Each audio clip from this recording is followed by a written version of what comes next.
looking at 3, apply the equations for resistors in series and parallel. We're going to use this in problems, but basically you've got your two formulas that R1 plus R2 plus R3 da da da da da.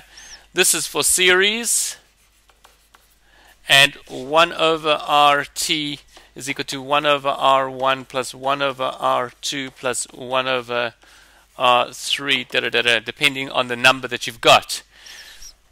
You sometimes have things in combination. So for instance, let's say I've got the situation over here. Let's say if I've got this resistor and this resistor are in series there, then I've got a resistor there, and then I've got another resistor here, like that.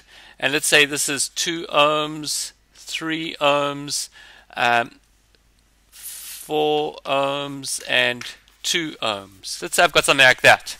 What would be the total resistance there? And this is, say, linked up. Let's just link it up with a cell. Let's say I've got that, and let's say that's 6 volts. All right. I may change that volts depending on the resistance if it works out to be more convenient. Let's just see. So, to work out the total resistance in the circuit, do you see here that this 2 ohms and the 3 ohms are in series? So I could replace this branch here, this 2 ohms and this 3 ohms, by one resistor here of 5 ohms. Alright, that would be an equivalent resistance because of this formula over here. Because they're in series, you see in series, the current must go through the one and then the other. In series it always follows one and it goes through the other, then it goes through the next. All the electricity going through there. These are in parallel because the current actually divides here. This is what we call a current divider. So now to work out the total resistance here, I must use this formula over here. So I'm going to get 1 over RT is equal to 1 over 5 plus 1 over 4 plus 1 over 2. Common denominator there would be 20. So I'm going to, you can just use your calculator, obviously. Your calculator handles this perfectly for you. But that's going to be 4 plus 5 plus 10. Okay? So we're going to have 19 over 20. Alright, that's going to be 1 over RT. Now, don't forget to invert this, because RT, you're going to have to invert this. So you must invert these. So you're going to get RT, the total, is going to equal 20 over 19. Alright, so it's just over 1. It's like 1 point, probably 1 something here. No, 1.05 something. Anyway, can somebody calculate that for me? 1.05 ohms, like that. So we got that. Now notice something here, that the total resistance is always going to be less than the smallest resistor in parallel. You can always check that. If you've got a resistance here, say, of 4.5, which is greater than your smallest, your smallest, say if you've got a resistance here of 3, all right? Now your smallest resistance here is 2. Now it's always got to be smaller than your smallest resistor, because what have you got? You've got, if you had all your electricity going through the 2 ohm resistor, that would be your total resistance. But there's other paths where it can go through, so you're actually lowering the resistance. So you can see that it's 1.05, it's lower than your 2 ohms.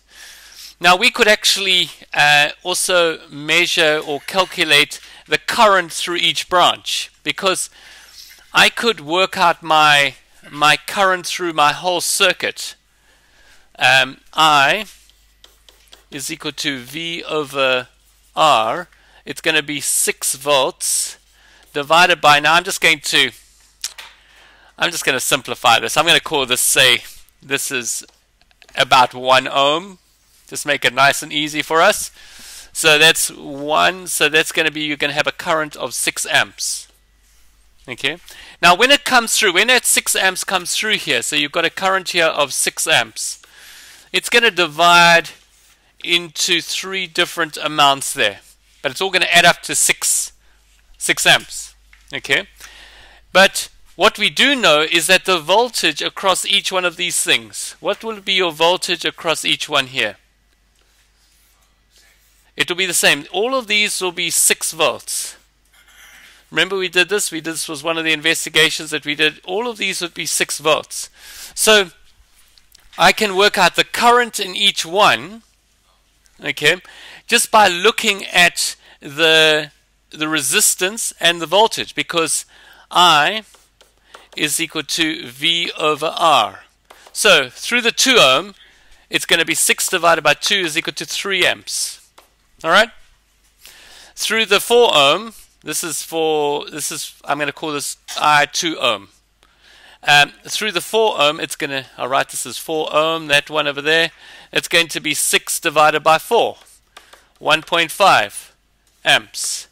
And through the 5 ohm, it's going to I5 ohm, it's going to be 6 divided by 5, which is equal to 1.2 amps, like that.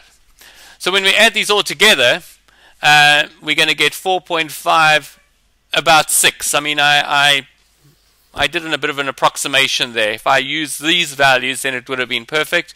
But when I add this plus this plus this, that equals to approximately equal to 6 amps.